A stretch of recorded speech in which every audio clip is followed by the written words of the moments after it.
संसद में प्रधानमंत्री मोदी पर हमला होने वाला था। ये बात खुद लोकसभा स्पीकर ओम बिरला ने बताई है। ये तस्वीर देखिए जो साइड में चल रही है। इस तस्वीर में साफ दिख रहा है कि कैसे प्रधानमंत्री मोदी की कुर्सी के इर्द गिर्द कांग्रेस की महिला सांसद पोस्टर्स लेके पहुंच जाती है। और आज ओम बिरला ने बताया कि कोई घटना होने वाली थी। सबसे पहले आप ओम बिरला की ये बात सुनिए।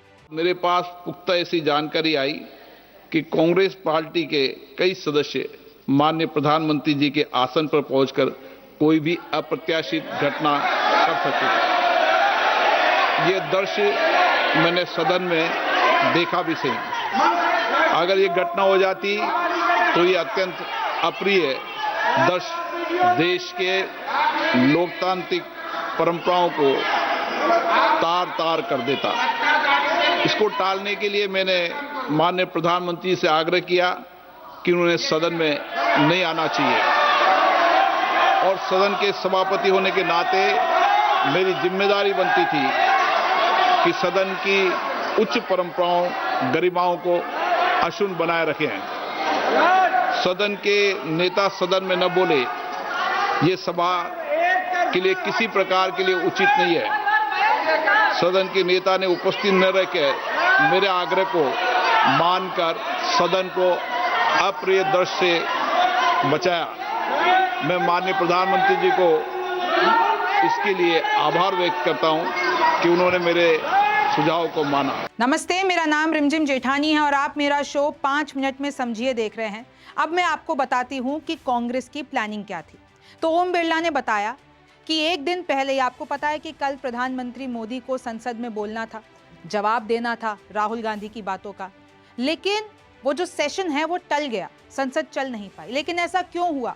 ऐसा इसलिए हुआ क्योंकि ओम बिरला ने प्रधानमंत्री मोदी को कह दिया था कि भाई कोई साजिश रची जा रही है, आप पर शायद हमला हो सकता है, तो आप संसद नहीं आइएगा। तो वो वहां पर नहीं आए और ये वीडियो आप देख रहे हैं कि कैसे महिला सांसदों ने, कांग्रेस की महिला सांसदों ने जो कुर्सी है प्रधानमंत्री मोदी की उसको घेर लिया।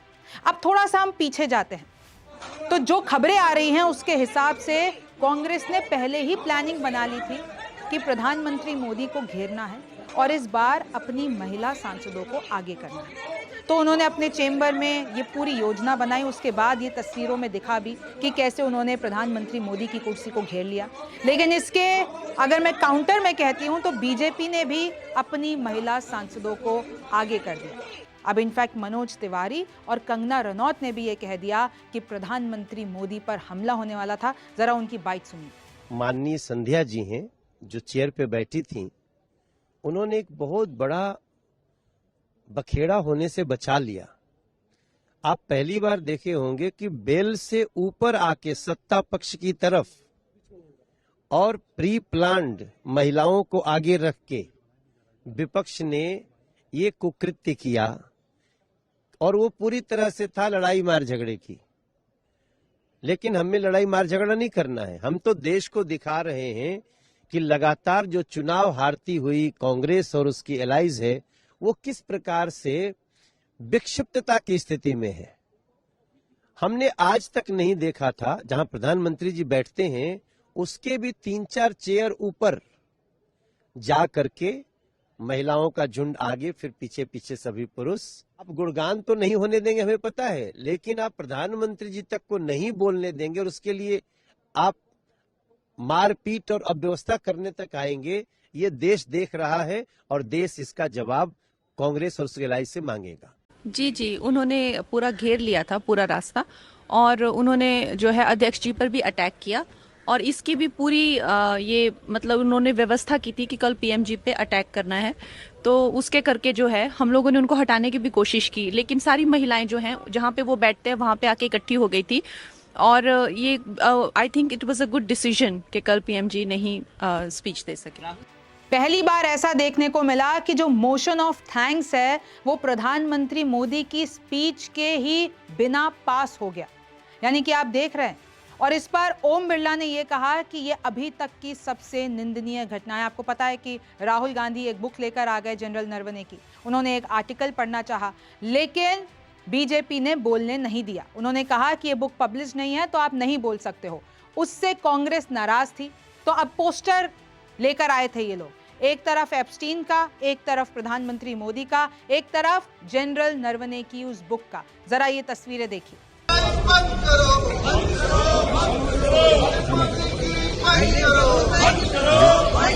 देखिए, जो इस बार देखने को मिला है वो संसद में आज तक कभी देखने को नहीं मिला है। गुस्सा है और विपक्ष जो है उन्होंने प्लानिंग की, उस पर अब बीजेपी काउंटर दे रही है। जरा ये एक और बाइट सुनिए। आज का दिन संसद के लिए पीड़ा का दिन है, कई मामलों में शर्म का दिन है कि लोकसभा के सम्मानीय स्पीकर ये कहें कि स्थिति ऐसी भयावह थी कि मुझे प्रधानमंत्री को कहना पड़ा मत आइए राष्ट्रपति के अभिभाषण को जवाब देने के लिए। क्या हो रहा है ये? कल हम लोग भी सदन में थे ना, जिस तरह से कांग्रेस की तरफ से महिलाएं आई, तब तो जो स्थिति थी कुछ भी हो सकता था। मतलब मैंने भी अपने अनुभव में ये कभी देखा नहीं।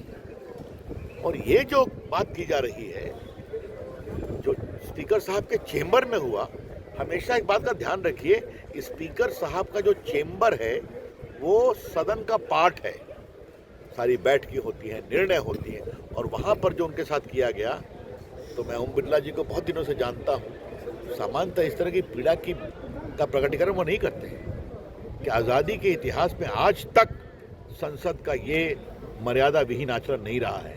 और इसके लिए मैं सीधा राहुल गांधी को जिम्मेदार ठहराता हूँ। उनकी अगुवाई में कांग्रेस पार्टी का क्या हाल हो गया है ये देश देख रहा है।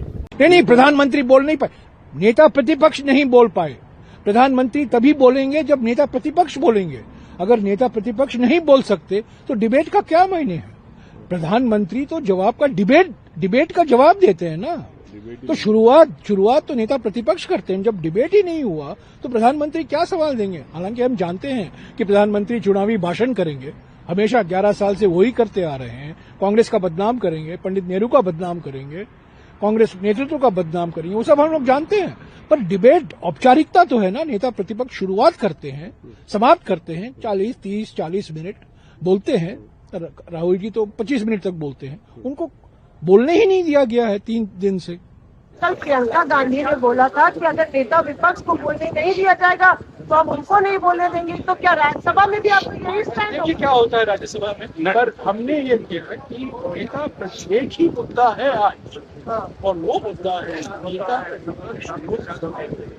रोका गया है जानबूझ के कि वो गंभीर और महत्वपूर्ण देश की सुरक्षा से जुड़े हुए प्रधानमंत्री सुनना नहीं चाहते थे, रक्षा मंत्री सुनना नहीं चाहते थे, गृह मंत्री सुनना नहीं चाहते थे, इसीलिए उनको रोका गया। इसके बारे में आप क्या सोचते हैं मुझे कमेंट सेक्शन में जरूर बताइए। मेरा नाम रिमझिम जेठानी है, आपसे फिर मुलाकात होगी।